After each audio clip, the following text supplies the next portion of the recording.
mitra kerja kami di DPR Komisi 4 mencari sebetulnya KKP itu sekali langsung melakukan penyegelan, punya waktu 20 hari untuk kemudian mencari siapa sebetulnya yang melakukan pemagaran.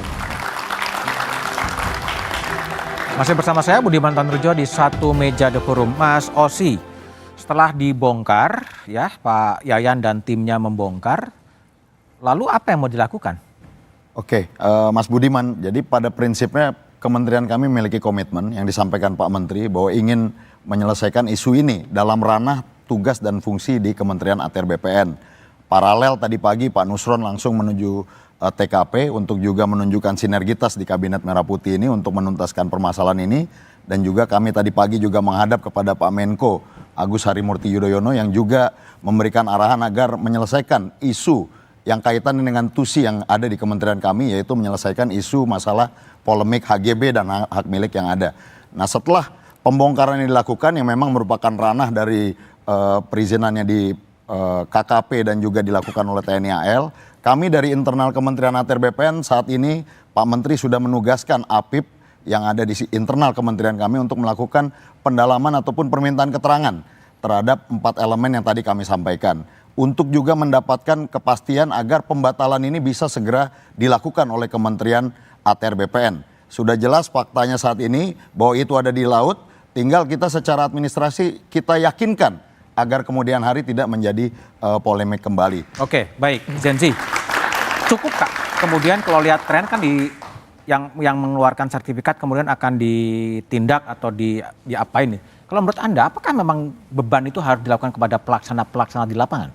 Momentum ini menurut saya rugi kalau hanya sampai kepada pembongkaran pagar dan langkah korektif terhadap sertifikat itu. Karena sebenarnya ini fenomena gunung es. Masalah yang disebabkan oleh Kementerian KKP, masalah yang disebabkan oleh Kementerian ATR BPN, Kementerian Kehutanan.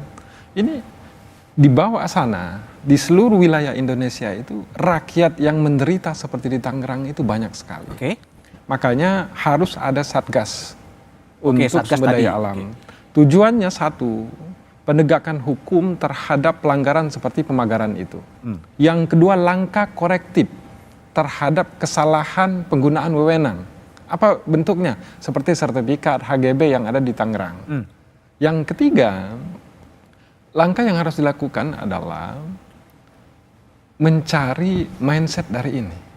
Saya nggak yakin ini hanya perusahaan investor yang punya rencana. Karena dalam waktu yang hampir bersamaan dengan keluarnya sertifikat tersebut, Presiden juga menandatangani tahun 2023 itu peraturan pemerintah tentang penempatan pasir sedimentasi. Pasir yang akan dipakai untuk nguruk ini. Menurut saya terlalu lugu Presiden tahun 2023 itu menandatangani satu peraturan pemerintah. Dalam waktu yang sama ada juga yang mau nambah daratan di Jakarta. Artinya ini terorkestrasi? Terorkestrasi. Sistematis? Nah, yang harus dibongkar, yang harus melibatkan seluruh penegak hukum itu, apa benefit, apa bentuk suap, apa bentuk keuntungan penyalahgunaan wewenang itu pada tahun 2023. Itu harus dibongkar. Oke, baik. Adi, jadi ini kalau yang terjadi, pemerintahan yang lalu kemudian meninggalkan masalah yang harus diselesaikan oleh pemerintahan baru. Betul nggak? Ya, saya kira begitu, dan yang paling penting adalah secara prinsip harus ada pengawasan yang ketat terkait dengan sertifikat hak guna dan seterusnya itu, Bang. Coba Anda bayangkan, kita bayangkan kita semua, ada sekitar 263. Itu sertifikat yang nggak main-main, jumlahnya besar. Itu artinya apa? Kalau ini tidak dijadikan sebagai trigger, akan begitu banyak sertifikat yang lain yang bermunculan terkait dengan pemagaran-pemagaran gaib yang bukan hanya di Kabupaten Tangerang. Mungkin juga di kampung saya di Sumeneb karena ada juga Madura ya? Jangan-jangan ada di situ. Karena tidak diungkap, maka ini menurut saya sebagai pintu gerbang. Tapi secara prinsip, hari ini energi kita itu memang sangat heroik, Bang. Heroik. Ingin mengungkap sekaligus, ingin tahu sebenarnya siapa mastermind, aktor utama terkait dengan pemagaran ini. Karena tentu bukan kaleng-kaleng. Kalau cuma nelayan biasa, udah wassalam ini barang, Bang. Ada cerita memang di negara kita, kalau sudah berkaitan dengan korporasi besar, ini penanganannya agak lambat dan hati-hati. Karena di tengah heroisme itu, tentu saya ingin memulai dari kawan-kawan DPR. Berani tidak sejumlah pihak yang selama ini sudah mulai speak up ke publik, ada yang katanya swadaya nelayan, panggil aja ke DPR. Ada misalnya perusahaan-perusahaan yang disebut yang punya HGB dan seterusnya, panggil aja audiensi. Bagaimana mereka itu jalan ceritanya punya hak kelola ataupun hak bangun yang ada di situ. Itulah yang saya sebutkan. DPR ini kan selalu bicara atas nama rakyat. Atas nama rakyat. Jadi nggak perlu bikin pansus, nggak perlu bikin panja. Langsung aja panggil satu persatu. Tanya bagaimana hal ihwal terkait dengan pemagaran yang ada di Kabupaten Tangerang. Ini transparan Bang. Dan kasusnya bukan sehari 2 hari. Sejak 2001, 2002, 2003 dan seterusnya. Itu versi nelayan-nelayan yang ada di Kabupaten Tangerang. Sering dilaporkan, sering dikeluhkan. Karena ada aktivitas yang saya kira dari pagi sampai malam dan itu cukup mengganggu dan sekarang menguap. Ini adalah momentum bagaimana untuk mengungkap apa sebenarnya yang terjadi di Kabupaten Tangerang. Tentu kita tidak mau ini hanya sebatas hore-hore, tepuk tangan, banyak apresiasi, sudah ada pembongkaran di mana-mana, tidak ada endingnya. Tapi kan Presiden Prabowo sudah mengatakan untuk dibongkar. Betul, oleh karena itu bagi saya ketika Presiden sudah turun tangan, nggak ada cerita kementerian-kementerian, pihak-pihak terkait termasuk DPR yang katanya selalu tegak lurus kepada pemerintah untuk tidak mengungkap setuntas-tuntasnya apa sebenarnya motif pemagaran yang ada di Kabupaten Tangerang ini. Karena saya sebut goib, karena pemiliknya nggak mau ngaku, nggak protes dan tidak mau akan memperkarakan di jalur hukum. Di tempat yang lain kalau kemudian disegel, dipagarin, protes Bang. Oke. Di Kabupaten Tangerang senyap. Seakan-akan tidak ada pemiliknya. Bahkan Bang, kalau kita sebagai rakyat boleh berharap, kalau bisa pagar itu bukan TNI AL yang mencabut, mereka lah yang bikin, yang cabut sendiri, biaya sendiri, nyelam sendiri, biar repot sendiri Bang.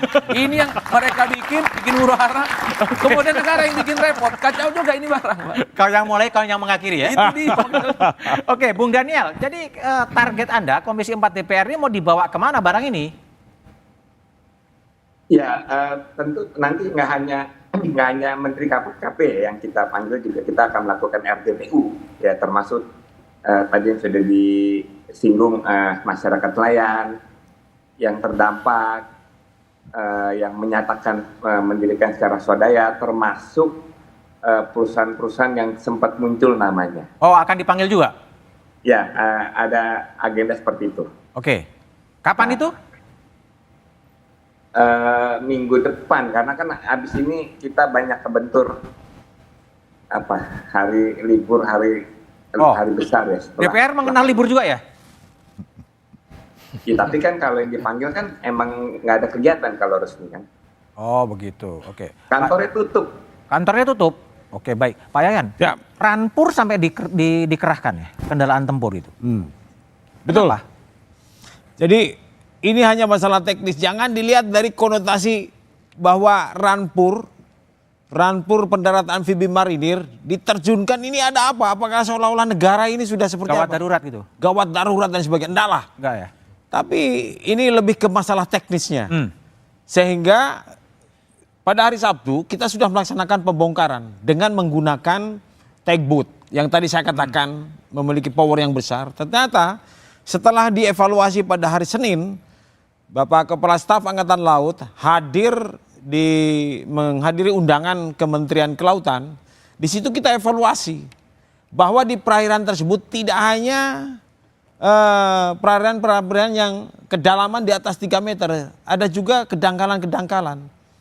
Sehingga diputuskan, Bapak Kasal memerintahkan gunakan peralatan yang bisa menjangkau baik ini perairan yang dalam maupun yang dangkal. Nah, diterjunkanlah itu. Jadi lebih karena urusan teknis saja ya? Lebih kepada urusan teknis. Satu lagi yang pada kesempatan ini saya sampaikan bahwa TNI Angkatan Laut dalam hal ini Pusat Hidrografi dan Oceanografi itu sudah memetakan, mengeluarkan berita navigasi, KNBPI namanya. Kabar Navigasi Berita Pelaut Indonesia. Yang isinya? Yang isinya yaitu di situ sudah ada obstacle bahaya-bahaya navigasi berupa pemagaran di situ agar seluruh pengguna laut hati-hati. Itu berhati-hati. Nah ini ya sesuai dengan kita kan referensinya hukum nasional maupun hukum internasional. Di dalam UNCLOS kita sebagai negara pantai memiliki hak dan kewajiban. Ya. Kita sebagai negara pantai memiliki hak untuk melaksanakan penegakan hukum. Terus kemudian untuk menggunakan ruang laut dan sebagainya. Tetapi kewajiban kita, ingat, Kita sebagai negara pantai yang dilewati ribuan kapal dari berbagai penjuru dunia lewat perairan kita. Kita wajib untuk memberikan jaminan keselamatan. Oke, Pak Yayan, baik. Jadi setelah pagar laut itu kemudian dibongkar, lalu mau ngapain setelah jeda berikut ini? Tapi saya mengucapkan terima kasih terlebih dahulu kepada Daniel Johan yang telah bergabung melalui sambungan Zoom. Kita lanjutkan setelah jeda berikut ini.